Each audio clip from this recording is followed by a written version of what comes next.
복음으로 푸는 마가복음 51번째 시간입니다. 복음으로 푸는 마가복음 51번째. 오늘은 건축자들이 버린 돌이 머릿돌이 되다. 건축자들이 버린 돌이 머릿돌이 되다라는 제목으로 하나님 말씀 전하도록 하겠습니다. 지난주에 우리는 예수님의 권위에 대한 말씀을 함께 상고해 보았습니다. 자기들이 예루살렘 성전의 주인이라고 생각하는 대제사장들과 서기관들과 장로들이 예수님께 권위의 출처를 묻는 방식으로서 예수님의 권위에 도전했었습니다. 이건 예수님을 함정에 빠뜨려서 올무를 걸기 위한 작전이었는데요. 그런데 예수님이 세례 요한의 세례가 어디에서부터 왔는지를 물으심으로써 그들의 입을 근원적으로 막아버리시는 그런 모습을 보았습니다. 그래서 결국 제대로 된 공격 한 번을 못하고 꽁무니를 빼는 듯한 모습을 보이게 되는 건데요. 그러니까 예수님이 너희가 아무 대답을 하지 않으니 나도 내가 무슨 권위로 이런 일을 하는지 말하지 않겠다, 이렇게 말씀을 하셨습니다. 그래서 언뜻 보면 예수님이 아무 말씀도 하시지 않은 것처럼 보일 수도 있어요. 그러나 예수님은 당신의 권위가 하늘에서부터 내려온 권위라는 것을 밝히셨습니다. 우리가 그 말씀을 살펴보았었죠. 즉, 이 권위는 하늘로부터 온 권위인데 진정하고 완전하고 영원한 권위를 지니신 분, 온 천지 만물의 주권자, 주인이심을 드러내 보여주시는 그런 말씀이었습니다. 성도 여러분, 우리가 예수를 믿는다라고 할 때요, 이렇게 고백할 때 그 고백의 의미는요, 예수님이 우리의 주인이시라는 것을 인정하는 겁니다. 아멘이십니까? 예수님이 우리의 주인이시라는 것을 인정하며 그분께 복종한다는 의미입니다. 그래서 우리 예수님을 주님이라고 부르잖아요. 우리가 예수님을 주님이라고 고백한다는 것은 온 천지 만물, 눈에 보이는 것이든 보이지 않는 것이든 이 모든 것을 창조하신 분이라는 것을 믿는다는 뜻입니다. 저와 여러분까지도 예수님이, 하나님이 창조하셨다는 것을 믿고 인정한다는 뜻이 예수님을 믿습니다라는 말의 의미라고요. 그래서 그리스도인이란 예수님이 나의 주인이심을 믿고 그분께 복종하는 존재라는 뜻이라는 것을 말씀드렸습니다. 예수 그리스도를 주로 믿는 것이 복종이고, 그렇게 그분께 복종했다는 것은 예수님의 법을 따르며, 우리가 매주 십계명을 통해서 고백하고 함께 참회의 기도를 드리는 시간을 갖고 있지 않습니까? 그것은 그 법이 우리 심령 안에 심겨졌기 때문에 그 법이 우리의 기준이 되었다라는 거예요. 자, 그렇게 예수의 법을 따르며 예수님의 가치와 예수님의 정신을 따르고 예수님이 가신 길, 하나님의 길을 가는 것이 바로 그리스도인이라는 겁니다. 그게 바로 성도이고 그게 바로 저와 여러분인 줄 믿습니다. 할렐루야. 자, 그런데 예수님의 권위에 도전했던 대제사장들과 서기관들과 장로들은 예수님의 권위가 하늘로부터 온 권위라는 것에 대해서 아무런 반박을 내어놓지 못했지만, 그러나 그걸 진리로 받아들이지도 않았습니다. 그래서 이런 흐름 속에서 이제 예수님이 한 비유의 말씀을 하시는 겁니다. 지난주 말씀과 바로 이어지고 있는 상황이거든요. 비유의 말씀을 하시는데 그 비유가 바로 오늘 본문의 포도원 농부와 주인의 아들에 대한 비유 말씀입니다. 이 말씀은 단순한 하나의 어떤 이야기 같은 것이 아니라 예수님의 권위를 부정하고 거부하는 자들을 향한 주님의 마지막 경고이자 동시에 하나님의 구속사를 보여주시는 그런 은혜의 말씀입니다. 그럼 이제 그 말씀 함께 상고해 보도록 하죠. 자, 다시 한번 본문 1절부터 8절까지 말씀 다시 한번 함께 읽어보겠습니다. 자, 예수께서 비유로 그들에게 말씀하시되, 한 사람이 포도원을 만들어 산울타리로 두르고 집자는 틀을 만들고 망대를 지어서 농부들에게 새로 주고 타국에 갔더니, 때가 이르매 농부들에게 포도원 소출 얼마를 받으려고 한 종을 보내니 그들이 종을 잡아 심히 때리고 거저 보내었거늘, 다시 다른 종을 보내니 그들이 그를 죽이고 또 다른 종을 보내니 그들이 그를 죽이고 또 그 외에 많은 종들도 더러는 때리고 더러는 죽인지라. 이제 한 사람이 남았으니 곧 그가 사랑하는 아들이라. 최후로 이를 보내며 이르되 내 아들은 존대하리라 하였더니 저 농부들이 서로 말하되 이는 상속자니 자 죽이자. 그러면 그 유산이 우리 것이 되리라 하고 이에 잡아 죽여 포도원 밖에 내던졌느니라. 자, 예수님께서 그들에게 말씀하시되라고 말씀하고 있는데요. 여기서 그들이란 예수님의 권위의 출처를 물었던 대제사장들과 서기관들과 장로들, 즉 공회원들을 말하고 있는 겁니다. 그런데 동시에 그 자리에 함께 있던 제자들과 무리들에게도 말씀하시는 것입니다. 그리고 더 나아가서 2차 독자라고 할 수 있는 오늘 우리에게까지 말씀하고 있는 것이라는 것을 기억하시면서 이 말씀을 보시면 좋겠어요. 예수님께서 공회원들에게 권위에 대해서 직접적인 답을 하시지 않았었습니다. 이제 그들에게 비유로 엄청난 권면의 말씀을 하신 걸로 봅니다. 자, 그 비유의 내용 우리가 지금 읽었는데 그 비유 말씀의 내용을 간략하게 정리해서 말씀을 드리면 이렇습니다. 한 사람이 있는데 포도원을 만들었다고 합니다. 그리고 거기에 산 울타리로 두르고 포도즙 짜는 틀을 만들고 거기다 망대까지 지어서 세워놨다고 합니다. 그리고는 그걸 농부들에게 새로 주고 탁으로 떠났다라는 게 이 비유의 골자입니다. 이 비유에 대해서 결론적인 말씀을 먼저 말씀을 드린다고 하면 이 말씀은 지금 구약 역사 전체에 대해서 말씀해 주고 계신 겁니다. 구약 역사. 그런데 또 동시에 에덴 동산의 이미지를 발견할 수 있죠. 에덴 동산. 그리고 굳이 한마디 더 첨언을 한다면 대한민국의 건국과 함께 지주들의 땅을 유상으로 몰수해서 소작농들에게 유상으로 분배하여 자기 기업을 일구게 한 초대 대통령 이승만 대통령의 대한민국 건국사를 떠올리게 한다는 말씀을 드리고 싶네요.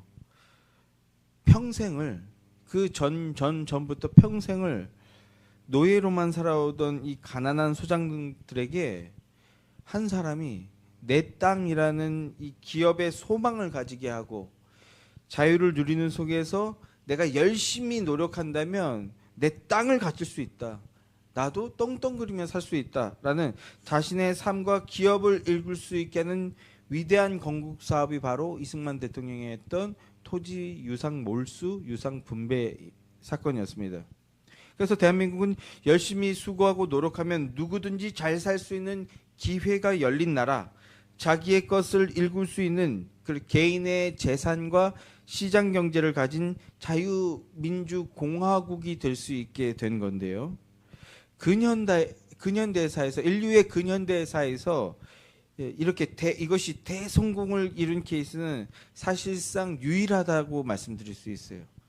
다른 어디에서도 이러한 일을 실행해서 성공한 케이스를 현재까지는 볼 수 없습니다. 그런데 그 이승만이라는 사람이 이런 엄청난 일을 펼칠 수 있었던 것은 그 이유를 아십니까? 그가 바로 하나님을 믿는 그리스도인이었기 때문입니다. 그리스도인. 동일한 여기서 좀 더 첨언을 할 수밖에 없는 게 동일한 상황에 북쪽에서는 몰수 무상 분배를 했어요. 남쪽에서는 거의 땅을 몰수해 버렸다고요. 근데 유상 몰수 유상 분배를 했는데 북쪽에서는 무상 몰수 무상 분배를 했습니다. 어느 게 더 좋다고 느껴지십니까? 이 말만 들었을 때는 무상으로 땅을 나눠준다. 이게 좀 더 매력적으로 보이지 않습니까? 근데 그 결과가 뭐였죠? 결국은 땅을 받은 사람들의 것이 되지 않았어요. 국가의 소유가 되었습니다. 그 땅이. 근데 반대로 몰수해 버렸는데 돈을 주고 몰수해라.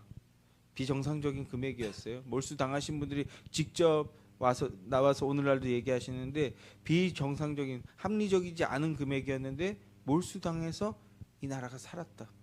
또 반대로 아무것도 없었는데 그 땅을 내 것으로 가지기 위해서 열심히 살았던 그 아버지에 대한 기억을 고백하는 이런 모습들을 보게 됩니다. 그런데 이렇게 엄청난 사건을 일으키게 된 배경이 바로 이승만이라는 사람이 그리스도인이었기 때문이라는 겁니다. 뭡니까? 예수의 법을 따르며 예수의 가치와 예수의 정신을 추구하던 인생이었기에 포도원 농부와 같이 하나님 나라 가치를 구현하는 정책과 비전을 내어놓을 수 있었다라는 것을 기억하시기 바랍니다. 그리고 그 한 정책이 이 나라를 누구든지 열심히 수고하고 노력하면 잘 살 수 있는 기회의 나라로 만들었다는 것, 이걸 우리가 좀 기억했으면 좋겠습니다. 자, 이걸 다시 신앙으로 돌아와서 이걸 청지기 의식이라고 하죠. 이렇게 하는 걸 청지기 의식이라고 합니다. 하나님이 다 만들어 놓으셨고 당신의 백성들에게 맡겨 놓으셨다라는 겁니다. 뭘 만들고 뭘 맡겨 놓으셨다는 거예요? 나를 만들고 나를 맡겨 놓으셨다라는 거예요. 조금 길어질 수 있는데 자꾸 이러면, 이전에 기복주의가 성행하던 시절에는 이걸 온전히 뭘로만 봤습니까? 물질과 은사로만 봤어요. 하나님이 물질 주셨다, 물질 교회에다 다 바쳐야 된다, 하나님이 재능 주셨다, 능력 주셨다, 그거 교회에 다 바쳐라, 이렇게만 봤는데, 아주 틀린 말이라고 할 수는 없지만 그러나 결국은 그걸 통해서 사람을 기쁘게 하고 사람을 만족하게 하는 그런 잘못된 교회의 모습으로 오염됐었던 시절이 있었죠. 그런데 이걸 다시 근본적으로 보면 하나님께서 뭘 만들고 뭘 맡겨 놓으셨다고요? 저를 보십시오. 나라는 존재를 만들고 나의 삶을 맡겨주셨다. 이게 그리스도인의 가치라고요. 나의 인격, 나의 삶은 그러니까 내 것이 아니고 하나님의 것으로서 이 땅에서 잠깐 맡겨놓은 것이다. 우리가 영원한 천국 갈 텐데 그때까지 맡겨놓으신 것이다. 그래서 하나님을 위해서 사용해야 된다 라는 것이 청지기 의식이고 우리의 믿음의 내용이라는 것입니다. 그래서 예수의 가치와 예수의 정신을 따라 사랑으로 생명을 살리며 일구어 나아가는 것, 그저 나만 잘 먹고 잘 사는 것이 아니라 나를 통해서 함께 잘 먹고 잘 살게 되는 것, 그것이 우리의 역할이고 믿음으로 그것을 행하는 것, 그것이 주인에게 세를 바치는 겁니다. 그게 세를 바치는 거예요. 믿음으로 살아드리는 것, 이게 세를 바치는 거라고요. 오늘 대표 기도자께서도 그렇게 기도하셨죠. 나를 통해서 우리의 가정이 온전해지게 해달라는 골자의 기도 제목, 계속 그 기도를 하고 계신 걸 알고 있습니다. 그게 주인께 세를 바치는 겁니다. 자, 이것이 포도원 비유의 그 진의인데, 그런데 인류의 역사는 하나님의 그 명령과 그 가치를 믿지 않고 따르지 않는 자들이 끊임없이 아주 넘쳐왔었다라는 것이 지금 예수님께서 이 비유의 말씀을 하시는 의미입니다. 자, 여기서 포도원 비유의 내용들을 조금 더 정리를 해드려 볼게요. 자, 주인은 포도원을 만들고 농부들에게 세를 주고 타국으로 갔다고 했습니다. 그런데 열매 거둘 때가 되어 세를 받으려고 한 종을 보냈더니 농부들이 그 종을 잡아 때리고 그냥 돌려보냈다라는 거예요. 다시 주인에게. 그리고 그래서 다시 종을 보냈더니 이번엔 아예 그를 때려 죽였다는 거예요. 그래서 또 다른 종을 또 보냈는데 어떻게 했어요? 그도 죽여버렸다는 겁니다. 그래서 어떻게 했습니까?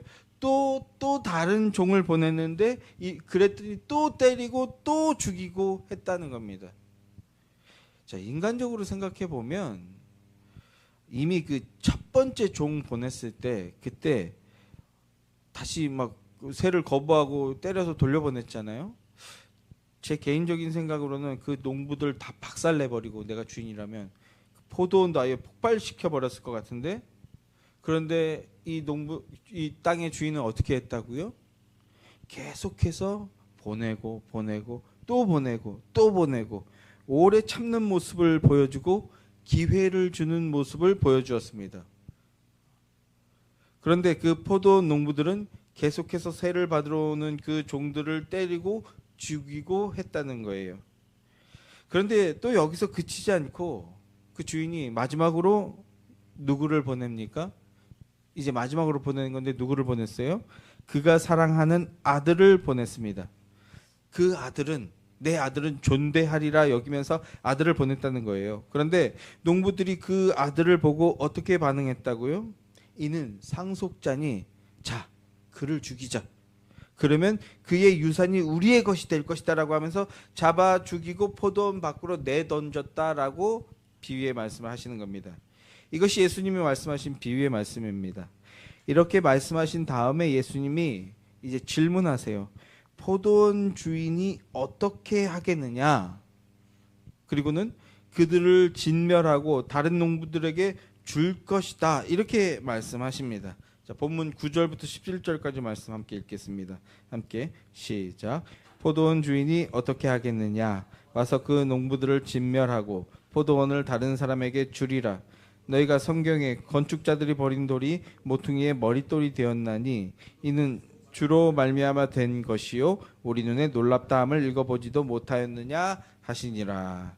자, 예수님이 포도원 주인이 어떻게 하겠느냐라고 이렇게 질문을 던지심으로써 말씀을 듣는 청중들에게 그 농부들의 행위에 대한 주인의 반응에 대해서 생각해 보게 하셨는데요.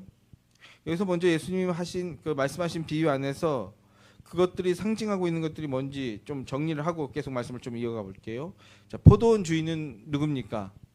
창조주 하나님, 우리의 하나님을 말씀하는 거죠. 그리고 포도원은 하나님 나라의 일꾼으로 부름받은 이스라엘을 상징하죠. 이걸 오늘날 우리에게 적용하면 교회를 말씀하는 겁니다. 그리고 농부들은 언약 백성들, 그 상징으로 등장하는 존재들이 바로 유대인들이죠. 그 중에서도 유대 지도자들을 상징하고 있다라고 할 수 있고요. 주인이 보낸 종들은 구약 시대 내내 보내졌던 그 수많은 선지자들을 말씀하고 있는 겁니다.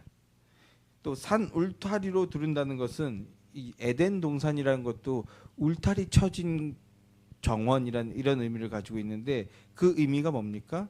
하나님이 보호하신다는 거예요.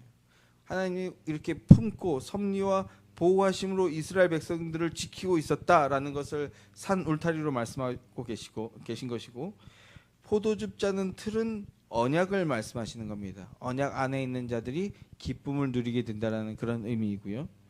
망대는 율법이라고 볼 수 있습니다. 하나님의 법으로서 그들이 잘못되지 않도록 늘 지켜보는 그런 역할을 하고 있다는 거죠. 그러니까 이 말씀은 하나님이 구약 시대에 이스라엘 백성들을 큰 은혜로서 자기 백성으로 삼아주시고 자기 백성 삼으신 다음에 보호하시고 인도하셨다라는 말씀을 하시고 있는 겁니다.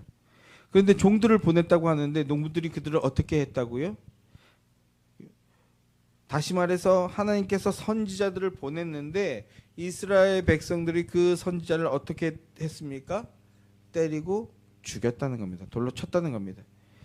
예를 들어 예레미야 선지자는 하나님의 말씀을 전했다는 이유로 감옥에 갇혔고요. 거의 죽을 뻔했죠. 또 미가야 선지자는 진리를 전했다는 이유로 거짓 선지자인 시드기에게 뺨까지 맞았습니다. 참된 복음을 붙든 자들, 그래서 그 복음을 증언하는 자들을 그렇게 의를 위하여 핍박을 받는 일들이 있어 왔다는 것입니다. 그리고 이것은 오늘날 우리에게도 여전히 유효한 일이 될 수 있습니다. 예수님께서는 이 비유의 말씀을 통해서 너희 조상들이 하나님 앞에서 큰 범죄를 저질렀었는데 지금 너희도 동일한 만행을 이어나가고 있는 거야. 이어나가고 있어. 이런 말씀을 하셨던 거예요. 비유로서 말씀하셨지만. 그래서 12절을 말씀을 보면 이들이 예수님이 하신 말씀을 알아들었다라고 말씀하고 있어요. 예수님의 비유의 말씀을 듣고는 자기들에게 하는 말이라는 것을 알아들었다라고 하고 있어요. 그런데 알아들었음에도 불구하고 그러면 회개하고 각성하고 자각하고 회개하고 나와야 될 텐데 그게 아니라 오히려 예수님을 당장 잡아 쳐넣고 싶어 하는 거죠. 그런데 민심이 두려워서 결국은 자리를 피해버리는 모습을 보게 되는데요. 이게 바로 죄죠. 이게 바로 죄입니다. 자, 이렇게 지금 예수님은 비유를 통해서 구약의 역사를 말씀해 주셨습니다. 하나님의 은혜의 역사. 근데 구약 성경을 보면 이스라엘 백성들을 포도나무로 그리고 하나님을 포도원 주인으로 표현하고 있는 말씀들이 굉장히 많이 있는 것을 보게 됩니다.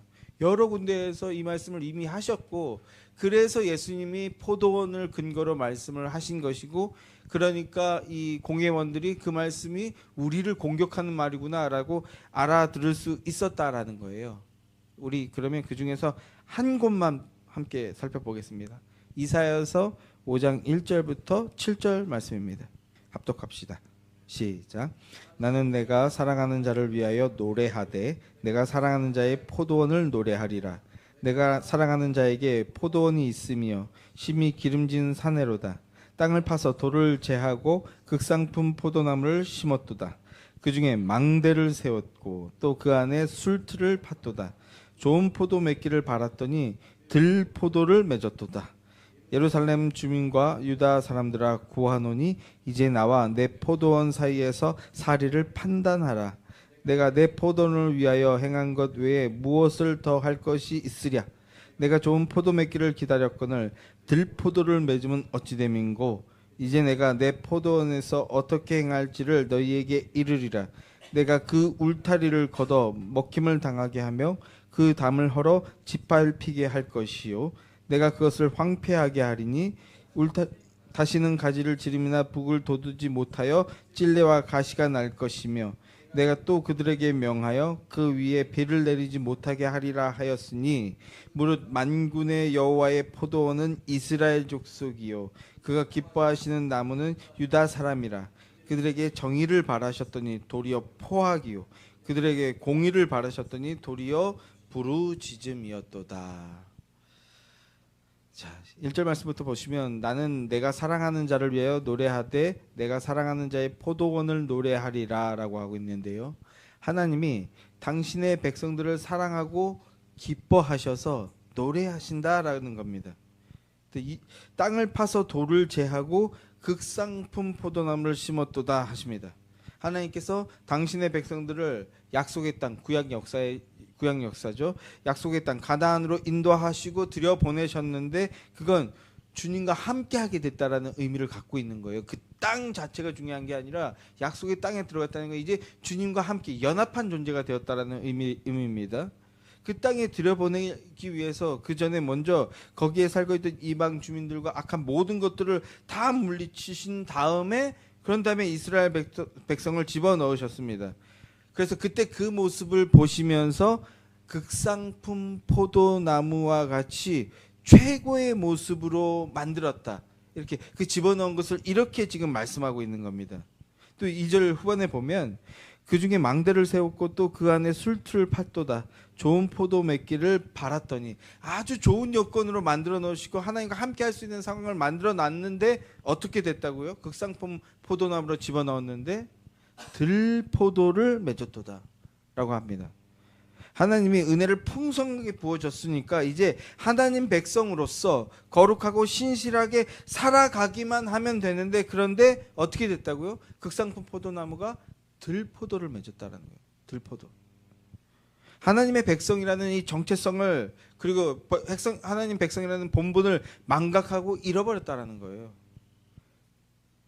그 오히려 세상의 가치와 세상의 기쁨을 따르며 세상의 만족과 나의 기쁨을 위해 하나님을 이용해버리는 그런 상태가 되었다는 겁니다. 그래서 하나님께서 징계를 내리십니다. 어떤 징계입니까? 유다 백성들을 바벨론 포로로 끌려가게 하는 그 징계를 허용하십니다. 그래서 포도원이었던 예루살렘이 텅텅 비어버리게 되고 그리고 그 땅은 경작할 수 없는 척박한 땅이 되었다라는 것이 이 노래의 내용인데요. 그리고 이제 7절에서 보시면 무릇 만군의 여호와의 포도원은 이스라엘 족속이요 그가 기뻐하시는 나무는 유다 사람이라. 그들에게 정의를 바라셨더니 도리어 포악이요 그들에게 공의를 바라셨더니 도리어 부르짖음이었도다. 굉장히 좀 구약적인 언어인데 하나님이 하나님의 백성들에게 바라시고 요구하신 게 뭐냐면 인애와 공의와 의를 행하라는 겁니다. 그거를 예수 그리스도께서 사랑으로 행하라. 그러면 너희가 내 제자인 줄 세상에 알리라. 이렇게 말씀하셨던 건데요. 하나님과 함께하는 존재가 되었으니 하나님의 성품을 따라 정의를 행해라. 이렇게 바랬는데 오히려 이제 하나님을 통해서 힘과 능력이 생겨서 어떻게 했다고요? 사람들을 학대하고 괴롭히고 그리고 그러면서 자기의 만족과 영광만을 추구하는 우상 숭배의 삶을 살았다는 겁니다. 그게 하나님 백성이라는 이스라엘의 모습이었어요. 그리고 구약 전체를 관통하는 모습이었습니다. 그렇다면 여기서 우리는 어떠한가 돌아보게 되었으면 좋겠습니다. 나는 인애와 공의와 의를 사랑으로 행하고 있는가? 아니면 포악을 행하고 있는가? 자, 이 외에도 시편이나 에스겔서 등 여러 곳에서 이스라엘을 포도원으로 표현하면서 포도원 주인이신 하나님의 말씀을 증언하고 있는 것들을 볼 수가 있는데요. 그러니까 본문에서 예수님의 비유의 말씀을 듣는 사람들이 지금 자기들 이야기를 하고 있는 것, 그 자기들의 문제를 폭로하고 있는 것이라는 것을 즉시 알아챌 수 있었던 것이 바로 이런 배경이 있었기 때문입니다. 비유의 말씀대로라면 이스라엘 백성들은 진멸을 당해 마땅합니다. 그렇지 않습니까? 그런데 주인은 어떻게 했다고요? 계속해서 오래 참고 인내하시며 perseverance, 그 테렌스, 참고 인내한다. 성도의 견인이라고 하죠. 참고 인내합니다. 그리고 결국엔 마지막 사람을 보내는데 누구를 보냈다고요? 마지막까지 기회를 주신 거예요. 아들을 보냈다는 거예요. 자, 그런데 그 아들을 상속자로 알아본 농부들이 그 아들까지 죽이고 유업을 차지하자는 반역을 일으킨다는 겁니다. 자기가 원하는 것, 자기의 만족과 영광을 위해서 아들까지 죽여버린다라는 거예요. 자, 이 비유의 말씀은 예루살렘에 입성하신 예수님께서 어떤 결과를 향해 가고 계신 건지, 결국 죽임을 당하게 되실 것이라는 것, 당신의 죽음을 지금 예언하고 계신 겁니다. 예수님의 죽음, 이제 마지막 일주일 중에 3일이 지났고, 그리고 이제 3일 뒤에 무슨 일이 벌어지게 될지 내가 그 일 하러 왔다라는 것을 예언하고 계신 말씀입니다. 그 아들이 죽임을 당하게 되는 것 같이 나도 그렇게 너희들에게 잡혀 죽게 될 것이다, 이런 말씀을 하고 계신 겁니다. 그런데 예수님께서 당신이 죽임 당하실 것을 예언하심에도 공회원들과 그리고 사람들은 그 말의 진의를 전혀 알아듣지 못하는 거예요. 진의를 그저 그 말의 겉에 들리는 얘기로, 귀로만 듣고 이거 뭔가 내가 마음이 좀 불편한데, 기분 묘하게 기분 나쁜데, 이런 식으로만 생각하고 있다라는 겁니다. 이런 식으로 진의를 이해하지 못하고.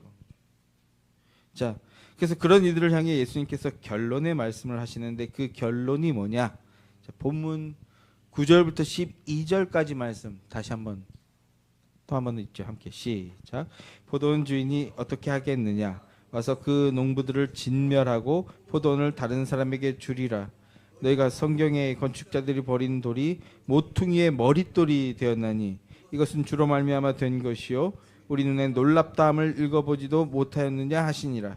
그들이 예수의 비유가 자기들을 가리켜 말씀하신 줄 알고 잡고자 하되 무리를 두려워하여 예수를 두고 가니라. 자, 예수님께서 비유의 말씀을 하시고 질문을 하시는데 포도원 주인이 어떻게 하겠느냐? 질문을 하셨지만 답을 안다고 해서 질문에 대답을 할 수 있는 그런 질문이 아니죠. 그러니 예수님께서 이제 직접 답을 하십니다. 와서 그 농부들을 어떻게 한다고요? 진멸한다. 진멸하고 포도원을 다른 사람들에게 주리라, 이렇게 말씀합니다. 이 말씀은 분명히 죄와 악에 대한 심판이 있을 것이다 라는 말씀입니다. 주인을 거부하고 주인의 종을 때리고 죽이고 그리고 주인의 아들마저 죽인 것, 그래서 그 아들의 유산을 자기 것으로 만들겠다고 하는 그 죄에 대해서 반드시 진멸하심이 있을 것이다 라는 말씀인데, 자, 아주 무서운 말씀이죠. 그런데 포도원은 폐기되지 않습니다. 아까도 제 얘기 말씀드렸지만 저 개인적으로 생각했을 때는 그것들 싹 다 그냥 진멸해버리고 그냥 포도원이고 나발이고 다 없애버리면 시원하겠는데, 그건 육신의 죄악 가운데 있는 자들의 생각이고, 진짜 만들고 진짜 사랑하는 분은 거기서 새롭게 시작하시겠다, 그리고 올바르게 시작하겠다, 그런 의미가 담겨져 있는 거예요. 포도원은 폐기되지 않습니다. 그러나 농부들은 교체가 됩니다.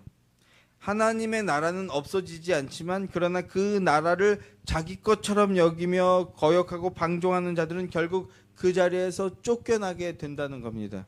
그런데 여기서 예수님은 단순히 이렇게 무서운 말씀으로 끝내는 것이 아니라 더 놀라운 얘기를 하시는데, 구약 성경의 한 구절을 직접 인용하시면서 그 죽음의 의미가, 진정한 의미가 뭔지를 설명해 주십니다.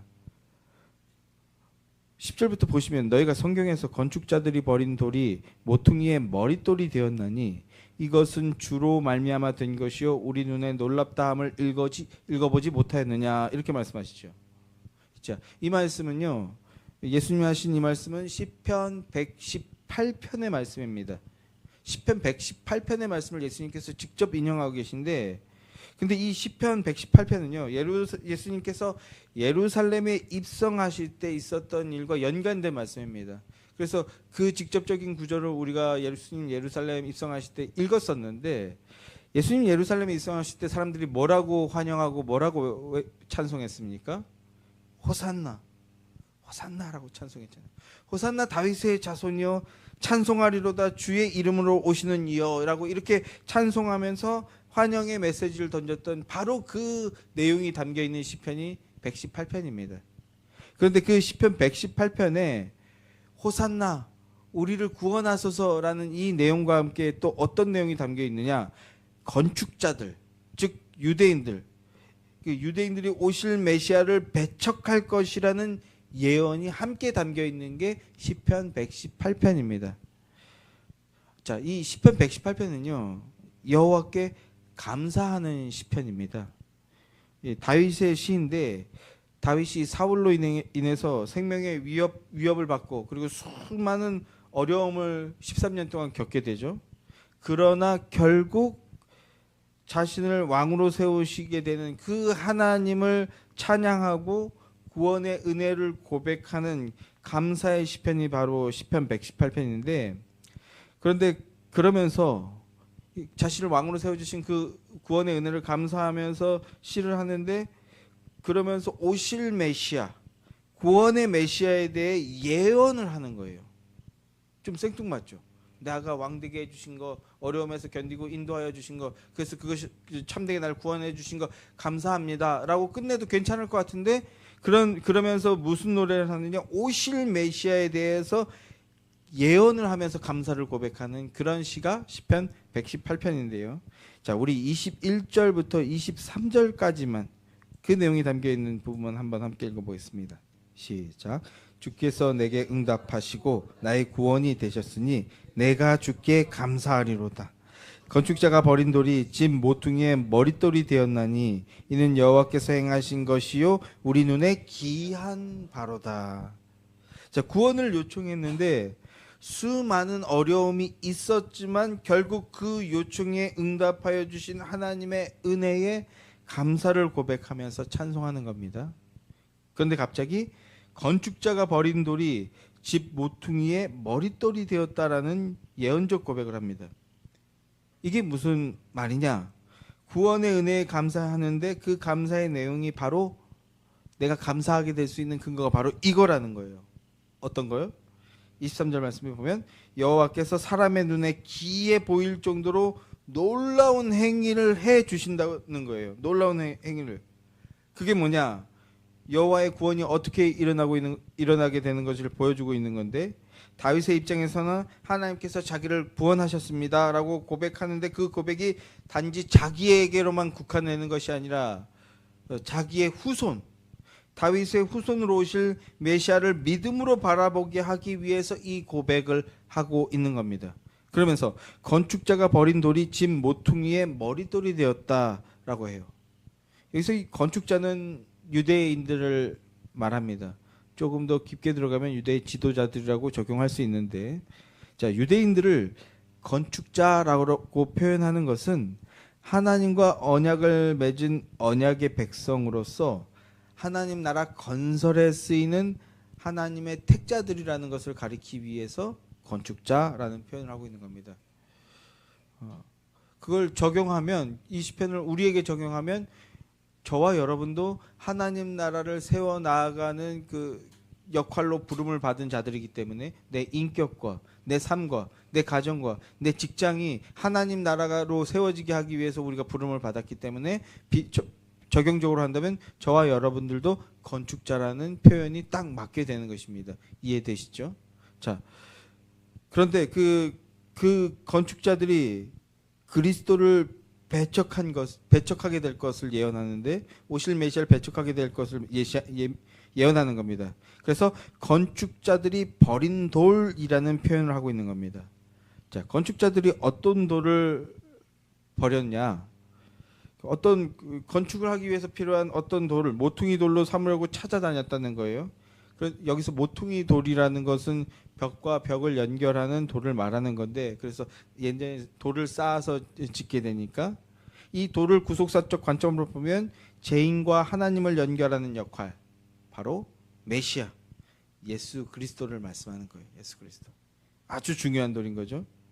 이 돌이 제일 먼저 바르게 세워져야 그 집의 머릿돌이 되고, 그래야 튼튼하고 건강한 집을 건축할 수 있게 되는 건데, 그런데 건축자들이, 즉 유대인들이 돌을 봤는데 자기들이 보기에 머릿돌로 쓰기에는 어딘가 부족해 보인다고 여겨졌다는 거예요. 그래서 그 돌을 버렸다는 겁니다. 이를테면 이런 거죠. 세례 요한처럼 제사장 집안 출신, 아주 명문 집안 출신도 아니고, 또 직업이 번듯한 것도 아니고, 기껏해야 목수 정도? 그리고 외모가 그럴싸한 것도 아니고 별 볼 일 없어 보이는 나사렛이라는 시골 출신의 한 사내. 그래서 거부하고 외면하고 버려버리게 된다라는 것, 이걸 예언하고 있는 겁니다. 그런데 그 버린 돌을 하나님께서 어떻게 하시는가, 이게 중요합니다. 사람들은 그래서 볼품 없어 보이고 나를 좀 그럴싸하게 만들어줄 수 없을 것 같아서 돌을 버렸는데, 하나님께서 그 돌을 어떻게 하셨는가? 모퉁이의 머릿돌이 되게 만들어 버리셨다는 겁니다. 이것이 여호와께서 행하신 기이한 일입니다. 뭘 말하는 걸까요? 십자가 사건 이야기하고 있는 겁니다. 십자가. 사람들은 강력한 카리스마와 능력을 지닌 사람이 등장하여 로마 제국을 물리쳐내고 압제해서 해방시켜주고, 그래서 다윗의 나라처럼 부유한 나라를 재건하는 것, 이게 메시아가 이룰 구원이라고 생각했어요. 그리고 그 메시아가 거의 왔다라고 생각했어요. 그래서 그 다윗의 나라를 재건하여 평화롭고 풍요로운 나라를 일으켜줄 그런 메시아를 기대하고 있었던 겁니다. 그런데 이제 그 일을 이루기 직전이라고 사람들로부터 기대를 한 몸에 받고 있던 그 사람이 육신의 풍요와 육신의 번영과 육신의 영광이 아닌 영의 회복과 하나님 나라의 회복을 위해서 무엇을 한다고요? 제자들한테 먼저 얘기하셨잖아요. 자신을 버릴 거라는 거예요. 자신을 버릴. 그러니까 그 모습을 보면서 사람들이 이제 분노하기 시작하죠. 분노로 돌변하여서 3일 뒤에 어떤 일이 벌어집니까? 예수를 죽여라. 바나바를 살려주고 예수를 십자가에 못 박아라, 이렇게 소리치게 되는 겁니다. 그래서 그 예수를 버리게 되는 것이 바로 십자가, 골고다 언덕인 겁니다. 그런데 하나님은 그 버림받은 돌을 새로운 집의 모퉁이 돌의 머릿돌로 삼으신다고 합니다. 그 버림은 하나님을 배신하는 죄인들이 당해야 될 심판의 징계입니다. 그런데 어떻게 한다는 거예요? 예수님이 그 버림을 대신 당하게 되신다라는 말씀을 우리에게 말씀해 주고 있었던 겁니다. 그들은 예수님을 죽였지만 하나님은 그 악을 선으로 바꾸셔서 예수님을 부활케 하심으로써 죄인들의 죄를 용서해 주시는 겁니다. 그러니까 하나님의 구원 계획은 어떤 악의 역사 속에서도 결코 중단됨이 없이 반드시 진행되어진다는 것을 함축해서 알려주고 있는 것이 건축자가 버린 돌이 모퉁이의 머릿돌이 되었다라는 겁니다. 우리가 구원받게 되고 참된 하나님 나라를 이루게 될 것이다라는 걸 말씀해 주시는 거라고요. 사람의 몸을 입고 오신 하나님이신 예수님은 대신 버림을 당하시지만 그러나 결국 모퉁이 돌의 머릿돌이 되어주시는 그 길을 향해 나아가시는 겁니다. 그리고 결국 그 일을 우리를 위해 이루어내 주시는 겁니다. 그러니까 하나님은 농부들, 즉 유대인들이 당신의 아들을 죽일 것을 아시면서 그럼에도 이 땅에 보내셨습니다. 왜 그렇습니까? 왜 그렇게 하셨어요? 그 악한 농부들을 구원하여 주시기 위해서였습니다. 근데 그 악한 농부들이 끝까지 악하냐, 아니면 예수님과 함께 십자가에 달렸던 강도처럼 자신의 죄인임을 깨닫고 예수님을 구주로 영접하느냐, 이것에 따라 인생의 방향이 달라지게 된다라는 것입니다. 하나님은 악한 우리들을 위해서 그 아들을 보내주셨습니다. 우리가 버린 그 돌을 선으로 갚으셔서 머릿돌이 되게 하시고, 즉 구원해 주셨습니다. 하나님의 이 놀랍고 귀한 사랑 앞에서 이제 우리는 무엇을 해야 되겠습니까? 악한 농부와 같이 행하던 우리의 마음과 고집과 행위를 버리고 회개하고 우리를 위하여 대신 저주의 버림을 감당하신 하나님의 아들 예수 그리스도 앞으로 나아가서 그 사랑과 은혜를 찬송하고 예배하는 것이 우리가 해야 할 일입니다. 아멘. 우리는 주님을 외면하고 무시하고 거부했습니다. 주님을 버리고 또 버린 겁니다. 그런데 주님은 우리를 포기하시지 않으셨습니다. 그 결과로 저와 여러분이 오늘 이 자리에서 이 예수 그리스도의 복음을 붙들고 듣고 아멘으로 믿음을 고백할 수 있게 된 것입니다. 대신 버림을 감당하시고 부활하심으로 우리의 구원주가 되셨습니다. 그 구원주이신 예수 그리스도의 권위에 복종하며 예수 그리스도의 이름과 생명과 가치를 붙들고 그리스도의 십자가 복음과 그 능력과 십자가 복음의 가치와 정신을 붙들고 예수의 법을 따르며 예수의 영광을 위해 살아드리는 주님의 복된 자들이 되시기를 주님의 이름으로 축원합니다.